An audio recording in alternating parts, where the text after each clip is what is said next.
Halo dan selamat datang di channel kami, Sebelum Tidur. Pada kali ini, kami akan membawakan sebuah cerita yang berjudul Bisikan-bisikan di kayu yang membusuk. Bau busuk adalah hal pertama yang mereka rasakan. Campuran tanah lembab, lumut, dan sesuatu yang lain. Sesuatu yang busuk dan tak jelas asal-usulnya. Rara, seorang wartawan muda dengan ambisi yang nyaris nekat, menahan nafas dan menyingkirkan tanaman merambat terakhir yang menutupi lumbung tua itu. Di sampingnya, fotografernya Bayu membetulkan posisi kameranya dengan wajah pucat di bawah cahaya bulan yang pucat. Mereka berada di pinggiran desa Sengkala, sebuah tempat yang dibisik-bisikan dengan nada berbisik. Misi mereka mendokumentasikan legenda pesugihan kandang Bubra. Lumbung itu berdiri seperti monumen kerangka yang akan membusuk. Beberapa bagian dinding kayunya telah runtuh, meninggalkan lubang menganga yang tampak seperti sedang menatap dengan niat jahat. Atapnya melorot dengan tidak menentu, dan kayu-kayu yang patah berserakan seperti tulang binatang buas yang terlupakan. Menurut cerita rakyat setempat, lumbung itu adalah tempat Pak Darso, seorang lelaki yang dirundung kemiskinan, telah membuat perjanjian dengan tuyul, roh jahat, untuk mendapatkan kekayaan. Harganya, kata mereka, sangat mengerikan. Apa kamu yakin tentang ini, Rara? Tanya Bayu. Suaranya hampir seperti bisikan. Udara terasa berat, dipenuhi dengan aura yang menusuk kulit mereka. Rara yang awalnya sedikit lengah mengangguk, memaksakan senyum. Kita di sini untuk mendapatkan ceritanya Bayu. Tidak ada orang lain yang berani sedekat ini. Dia mengeluarkan alat perekamnya, membetulkan mikrofon. Ayo mulai mendokumentasikan. Saat mereka melangkah masuk, lantai berderit karena beratnya. Paduan suara erangan protes yang seakan menggemakan keputusasaan yang menyelimuti ruangan itu. Bagian dalamnya gelap. Cahaya bulan nyaris tak menembus lubang-lubang di atap. Rara menyalakan senternya. Sinarnya menembus kegelapan, menerangi sarang laba-laba setebal kain kafan dan sisa-sisa peralatan pertanian yang berserakan, berkarat, dan terlupakan.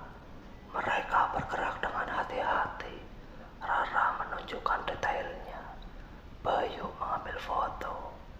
Udara semakin dingin setiap kali melangkah, dan bau busuk yang aneh semakin kuat membuat Rara merasa mual.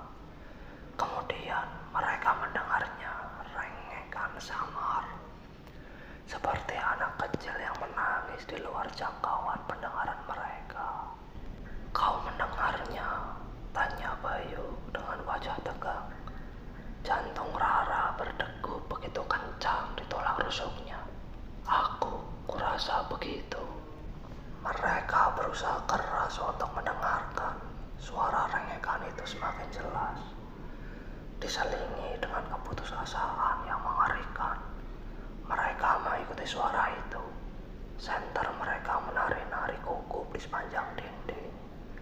Suara itu tampaknya berasal dari sudut belakang, tempat fondasinya gelap dan runtuh, meninggalkan cekungan tanah yang gelap. Saat mereka mendekat, rengekan itu tiba-tiba berhenti.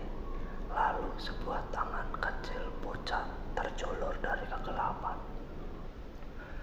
Jari-jarinya yang mungil menggenggam udara. Rara tersentak, mundur.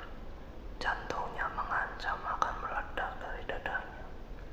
Kamera Bayu jatuh berdenting di lantai.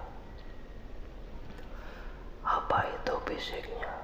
Suaranya tercekat ketakutan. Rara tak dapat berkata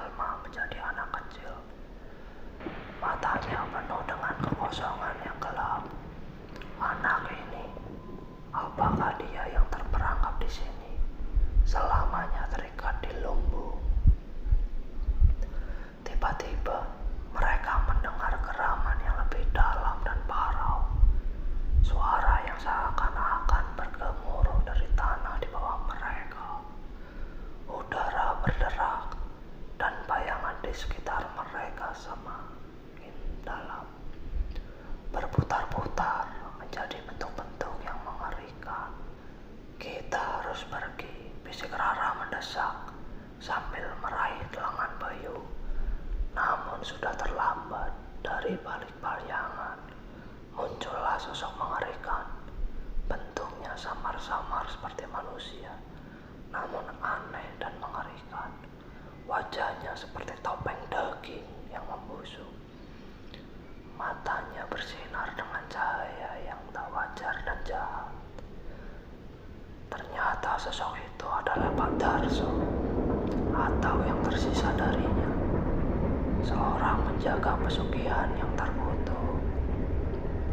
Makhluk itu menerjang mereka, cakarnya mencapik udara. Rara dan Bayu menjerit, merangkak mundur. Senter mereka menerangi pemandangan yang mengerikan itu. Mereka berlari ke pintu masuk.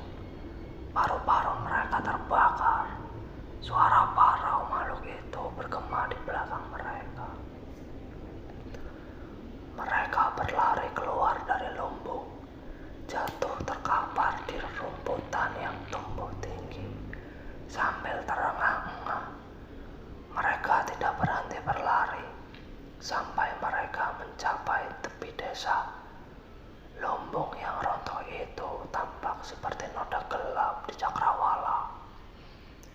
Mereka tak pernah kembali. Cerita yang mereka inginkan terlalu mengerikan, terlalu nyata. Mereka telah melihat harga pesugihan kandang kobra. Bisikan putus asa dari roh yang terperangkap dan penjaga yang mengerikan. Rengekan anak itu masih bergema di telinga mereka, mengingat terus-menerus tentang kegelapan yang berani mereka ganggu, dan rahasia mereka yang mengintai di dalam kayu yang membusuk dan mengerikan, selamanya menunggu jiwa berikutnya yang tidak menaruh curiga. Mereka tahu saat itu bahwa beberapa cerita sebaiknya dibiarkan terkubur dalam bayang-bayang. Terima kasih karena telah mendengarkan cerita dari kami. Jika kalian suka dengan cerita horor atau misteri seperti ini, jangan lupa like dan subscribe untuk cerita-cerita lainnya dari kami.